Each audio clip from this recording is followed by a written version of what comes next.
अस्सलामुअलैकुम दोस्तों, कैसे हैं आप सब। मैं आप सबको यूट्यूब चैनल इंग्लिश लिटरेचर पे वेलकम कहती हूँ। आज की वीडियो का टॉपिक बहुत इंटरेस्टिंग है। जैसे कि आप स्क्रीन पे देख रहे हैं that how to prepare any question of drama, poetry, prose and novel of English literature. ठीक है, यहाँ पे फोकस देखें। एनी क्वेश्चन, कोई भी सवाल हो, ठीक है, वो सवाल किसका हो, बेशक ड्रामा का हो, पोइट्री का हो, प्रोज का हो या नॉवल का हो, हमने उसको प्रिपेयर कैसे करना है। मैं आज के लेक्चर के अंदर आपको कुछ टिप्स दूंगी।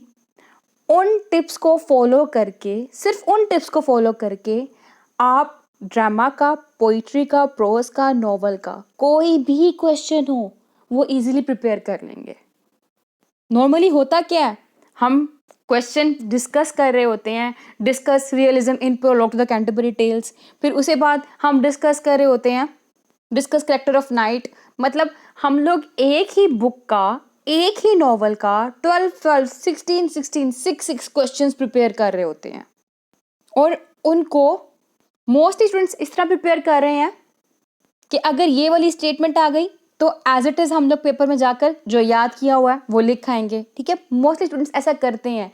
लेकिन समटाइम्स क्या होता है, आपने पढ़ा कुछ होता है और स्टेटमेंट कोई और आ जाती है और आप क्या है, कंफ्यूज हो जाते हैं, परेशान हो जाते हैं कि अब क्या करना है। या फिर इन अदर वर्ड्स, आपने कुछ इंपॉर्टेंट क्वेश्चन प्रिपेयर किए होते हैं और समटाइम पेपर में क्या होता है, अनइम्पॉर्टेंट क्वेश्चन आ जाता है। ऐसा होता है ना। तो ये सब जो हमारे साथ इश्यूज फेस करना पड़ते हैं ड्यूरिंग एग्जाम्स या फिर कोई भी क्वेश्चन प्रिपेयर करते हुए, तो आइंदा ऐसे इश्यूज फेस ना करने पड़े, इसके लिए मैं आपको आज कुछ टिप्स देने वाली हूँ। ठीक है, तो आपने जब भी कोई भी नॉवल, ड्रामा, प्रोज प्रिपेयर करना है, ठीक है, नॉवल, ड्रामा, प्रोज, मैंने यहाँ पे पोइट्री को एक्सक्लूड किया है। आपने यह करना है कि उस नॉवल के हिस्टोरिकल बैकग्राउंड पे फोकस करना है, राइटर को पढ़ना है कि राइटर किस एज से बिलोंग कर रहा है, क्योंकि हिस्टोरिकल बैकग्राउंड आ जाएगा ना। हिस्टोरिकल बैकग्राउंड के साथ साथ जो राइटर की एज है वो भी मैटर करती है। फॉर एग्जाम्पल, हमारे पास एक राइटर है चार्ल्स डिकेंस, वो किस एज से बिलोंग कर रहे हैं, विक्टोरियन एज से बिलोंग कर रहे हैं, और उन्होंने अपना वर्क डेविड कॉपरफील्ड लिखा। और वो जो डेविड कॉपरफील्ड है उसका हिस्टोरिकल बैकग्राउंड क्या है, उसका हिस्टोरिकल बैकग्राउंड जब हम पढ़ते पता लगता है वो सारा का सारा विक्टोरियन एज के कॉन्टेक्स्ट में ही लिखा हुआ है। इस तरह से हमारे पास आगे राइटर हेमिंगवे। हेमिंगवे किस एज से बिलोंग कर रहे हैं, बेसिकली ये 19th सेंचुरी से बिलोंग कर रहे हैं। और इनका work For Whom the Bell Tolls या फिर इनका वर्क फेयरवेल टू आर्म्स, ठीक है, वो किस कॉन्टेक्स्ट में लिखा गया हुआ है, वो वर्ल्ड वॉर के कॉन्टेक्स्ट में लिखा गया है। ठीक है, हिस्टोरिकल बैकग्राउंड क्या आ गया, वर्ल्ड वॉर। तो आपने यह करना है, फॉर एग्जाम्पल अगर आप पढ़ने जा रहे हो फेयरवेल टू आर्म्स, आपने उसमें राइटर को देख लिया कि राइटर हमारे पास हेमिंगवे है, एंड देन आपने उसका हिस्टोरिकल बैकग्राउंड देख लिया कि ये वर्ल्ड वॉर फर्स्ट के बैकग्राउंड में लिखी गई है, वर्ल्ड वॉर फर्स्ट के अंदर क्या हुआ था वो सब कुछ सारी बातें, एंड देन समरी। ठीक है, कि इसके अंदर मेन इवेंट्स क्या क्या हो रहे हैं, उसके बाद थीम्स, करेक्टर्स, इंपॉर्टेंट करेक्टर्स कौन से हैं, और सिंबल्स। ठीक है, ये वाली आप बातें, ये वाले पॉइंट्स आप फॉलो कर लेते हैं। ठीक है, आप अगर ये पॉइंट्स फॉलो कर लेते हैं तो इसके रिजल्ट में क्या होगा, कोई भी क्वेश्चन आपको एग्जाम में आए आप उसको इजीली अंडरस्टैंड करके इजीली अटेम्प्ट कर सकते हैं। जैसे कि हमारे पास मोस्टली क्वेश्चन क्या है, वो थीम से ही आगे पीछे किए होते हैं। वर्ल्ड वॉर का एक थीम होता है, क्योस का थीम है, लव का थीम है, ये सब थीम है। हम थीम को सेपरेटली जब पढ़ लेते हैं, उनको पढ़ने के बाद क्या होता है, हमारे पास सेपरेट एक स्टेटमेंट जाती है, discuss role of love in the respective novel या रिस्पेक्टिव ड्रामा। ठीक है, तो आपको नॉवल, ड्रामा के क्वेश्चन की समझ लग गई होगी। प्रोज की बात कीजिए तो प्रोज में भी सेम पॉइंट्स हैं, बैकग्राउंड देखना है, राइटर को देखना है, उसके सामरी देखनी है, उसके थीम्स देखने, थीम्स मतलब मेन आइडिया क्या है उसकी, जो वर्क उसने डिस्कस किया राइटर ने। फॉर एग्जांपल हमारे पास अनपॉपुलर एसेज है रसल के, हमारे पास राइटर रसल आ गया, रसल का हिस्टोरिकल बैकग्राउंड क्या है, मतलब किस बैकग्राउंड में उसने अनपॉपुलर एसेज लिखे हैं, हमने वो पढ़ना है। एंड देन उसका जो ऐसे ideas that have help Mankind, मतलब ऐसे की समरी पढ़ लेनी है। फिर उसके अंदर थीम, मतलब उस समरी के अंदर राइटर कहना क्या चाह रहा है। फिर उसके करेक्टर्स, उसमें अगर कोई करेक्टर आया है तो, अगर नहीं है तो फिर कैरेक्टर को ऑब्वियसली डिस्कस नहीं करेंगे। सिंबल्स यानी कि राइटर कौन सा इंपॉर्टेंट वर्ड उसके अंदर यूज़ करा है जो कि सिंबलाइज करे किसी और चीज़ को। ठीक हो गया। तो इस तरह से प्रोज भी हमारा कवर हो जाएगा। तो ये तो टिप मैंने बता दिया आपको कि कोई भी ड्रामा प्रोज नॉवल उनके क्वेश्चन को अटेम्प्ट करना हो तो क्या क्या चीज़ें ज़रूरी हैं। सिर्फ और सिर्फ ये चीज़ें पढ़ ली जाएं, सिर्फ और सिर्फ यही, तो हमारा पूरा एक ड्रामा प्रिपेयर हो जाएगा, पूरा एक नॉवल प्रिपेयर हो जाएगा, पूरा एक प्रोज का सेक्शन प्रिपेयर हो जाएगा। And then comes poetry. Poetry के लिए क्या चाहिए? राइटर, टेक्स्ट और हिस्टोरिकल बैकग्राउंड। ठीक है। टेक्स्ट अलोन जो होती है ना, अकेली टेक्स्ट, वो काफ़ी ज़्यादा चीज़ें कैरी करती है अपने अंदर। अगर हम सिर्फ टेक्स्ट पढ़ लेते हैं ना, सिर्फ टेक्स्ट को हम लोगों को चाहिए डीपली एनालाइज करें। मतलब हमारे सामने एक टेक्स्ट दे दी गई है, उसको हम पढ़ें, तो हम सिर्फ टेक्स्ट पढ़ के राइटर का स्टाइल भी कवर कर लेते हैं, राइटर के थीम्स को भी कवर कर लेते हैं, राइटर का हिस्टोरिकल बैकग्राउंड भी कवर हो जाता है कि राइटर ने वो टेक्स्ट किस हिस्टोरिकल बैकग्राउंड में लिखी है। जैसे कि फॉर एग्जांपल क्वेश्चन आता है कि ये जो पोइट्री है, जैसे कि टेड ह्यूज, हमारे पास एक पोइट है, टेड ह्यूज का राइटिंग स्टाइल डिस्कस करें।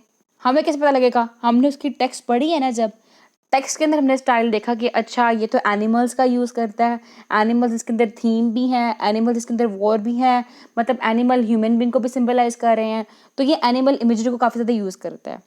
ठीक है, वहाँ अपने स्टाइल में ये भी चीज़ लिख दी। हमने देखा ये अपनी राइटिंग के अंदर इतने स्टैंजास को डालता है, अपनी राइटिंग स्कीम यही यूज़ करता है, लिटरेरी डिवाइसेस यही यूज़ करता है।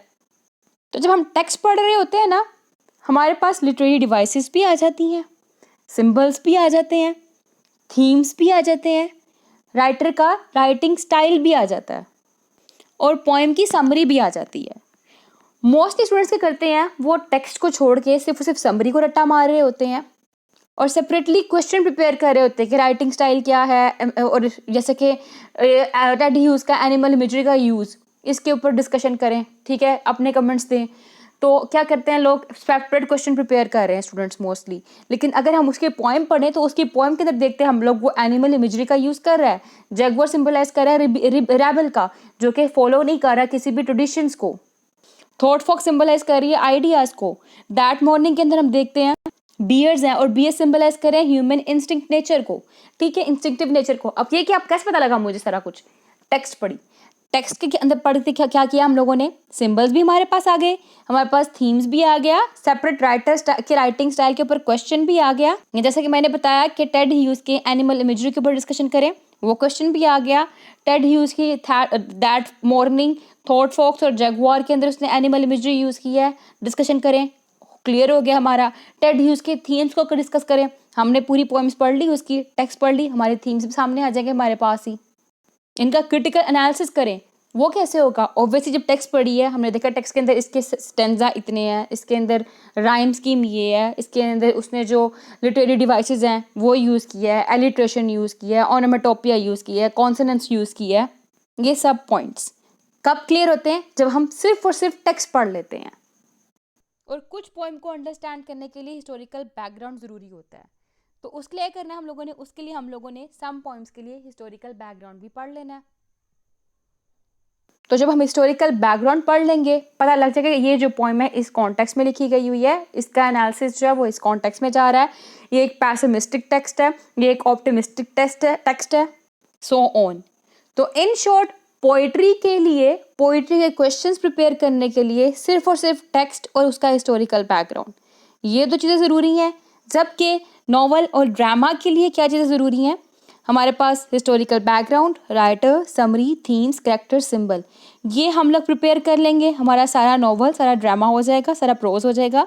और जब हम लोग ये कर लेंगे टेक्स्ट और हिस्टोरिकल बैकग्राउंड, तो हमारी सारी की सारी पोइट्री प्रिपेयर हो जाएगी। जैसे कि अगर एक टेक्स्ट सामने आ गई, आपके लाइन है, since the creation of this soil, कि जब से दुनिया बनी है, इमेंस इनगल्फ्ड इन फॉयल, कि बहुत से लोग ज़मीन में धंस गए हैं। अब ये कैसी टेक्स्ट है?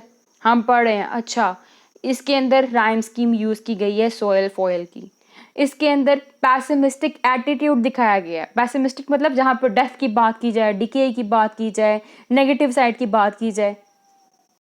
इसके अंदर थीम कौन सा आ रहा है? डेथ का थीम आ रहा है। इसके अंदर थीम कौन सा आ रहा है? टेम्परेरी नेचर ऑफ वर्ल्ड का थीम आ रहा है। Earthly life is not important का थीम आ रहा है। Earthly life is not permanent का थीम आ रहा है, ठीक है। मतलब देखो इस 2 लाइन से हमने कितने थीम्स निकाल लिए।